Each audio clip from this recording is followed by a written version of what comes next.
We start now with Mr. Aristotle, and he's the first guy to define philosophy, the love of wisdom, I guess. Apparently someone did it before him. Someone say, I'm sure that word existed among Greeks a lot earlier than Aristotle. Okay, so what does Aristotle, good old Ari, say about philosophy? What is philosophy? He says all men consider philosophy, love of wisdom, right, as concerned with first causes and principles. Okay, wisdom is knowledge about certain principles and causes. Well, we got a problem. We got a serious problem right there because causes belongs to physics, not to philosophy. Okay, and yeah, Aristotle mixed all those. He wrote books where he started talking about physics and what exists and what an object is, and then went all the way and introduced the observers all the way and what we can prove and what evidence we have. And again, mixing that with the foundations is where the problem lies.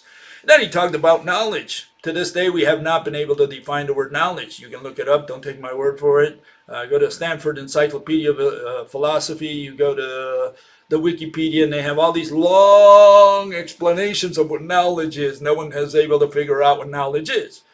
And so, yeah, I do define knowledge, what knowledge is. I'm going to get to that when I get to Ayn Rand's notion of knowledge. Okay, but I just want you to know that knowledge is a belief. Okay, according to how it's been used until today. Justified true belief from Plato. That's exactly what it means today. Nothing has changed at all. Okay, and so yeah, there's no improvement since the days of Plato and Aristotle. What else do I want to cover here today? Well, we're still having a problem. Well, here's the definition of philosophy that comes out of that we have from the Wikipedia. Okay, and it says philosophy, love of wisdom, is the study of general and fundamental questions about existence, knowledge, values, reason, mind, and language. Again, they mix it all, they bundle it all up, and they say, oh, it includes everything: existence, knowledge. No. And as a and these are the questions. Classical philosophical questions include: is it possible to know anything? What's that got to do with science? Is it possible to know? Means to believe anything. Yeah, I guess you can believe in anything you want. Is it possible to prove it? To introduce evidence and create a little club and say, well, this club believes in this knowledge, and this other club believes in the opposite knowledge. I mean, you can have a club that says, yeah, God exists, and another club that says God doesn't exist. And in each one of these clubs, they introduce knowledge, and they introduce evidence, and they introduce all kinds of stuff. And who's right? I mean, we have these clubs already today, so is it possible to believe in anything? Yeah, I guess you can believe in anything you want. What is most real? Well, just define the word real, and you'll know what is real. You want to know if God exists, define the word exist. Also the word God, by the way.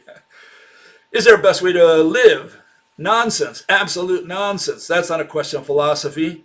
That's a question of it's a opinion. I think you should live this way. And then Trump says, no, I think you should live this other way. The bosses up there, they say how you should live, okay? No, you live any way you want. I mean, these are recommendations. This has nothing to do really with explaining something, which is what science is about. You're not explaining anything by saying this is the way you should live. Okay? Is it better to be just or unjust? What does that have to do with anything? I mean, do humans have free will? What does that have to do with explaining? None of these things answer explanations. That's what science is about, and philosophy is one of the two branches of science. That's where we're going to draw the line between rational science and whatever came before. Okay, we have a paradigm shift. And of course, then you get to some people who do philosophy of science, okay?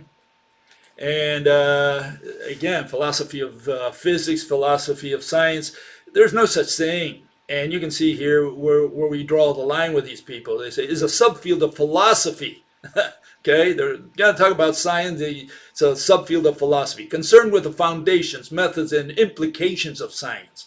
The central questions of this study concern what qualifies a science, as the reliability. Reliability means you're going to prove something, you're going to introduce evidence, and you're going to believe one thing and the other guy's going to believe something else. Is that what reliability refers to? We don't use reliability. We don't verify anything. We just have to state the definitions and what the objects are. That's it. There's no reliability about it. It says reliability of scientific theories and the ultimate purpose of science. This discipline overlaps with what? Metaphysics, ontology, and epistemology. Absolutely not. This is all stuff that the philosophers and the mathematicians created, where they say, well, how do you know that you know? And what exists? But what exists is not determined by what exists independent of the observer. Ontology is all related to what exists as related to the observer, sensations, and what you think exists. And then you have metaphysics, which is, I'm going to get to metaphysics in a little while, but for example, when it explores the relationship between science and truth. Truth? What is truth? Truth, what is true to you is a lie to me.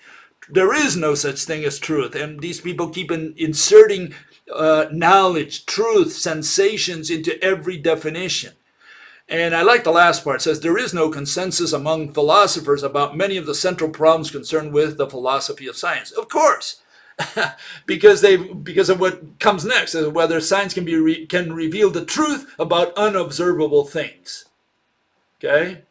And so what have we learned from all that? We learned that we don't know anything. People say, well, what can we know? Well, we never will know anything. Why? Because they never defined the terms. We were chasing our tails around for centuries and passing that down from one generation to another.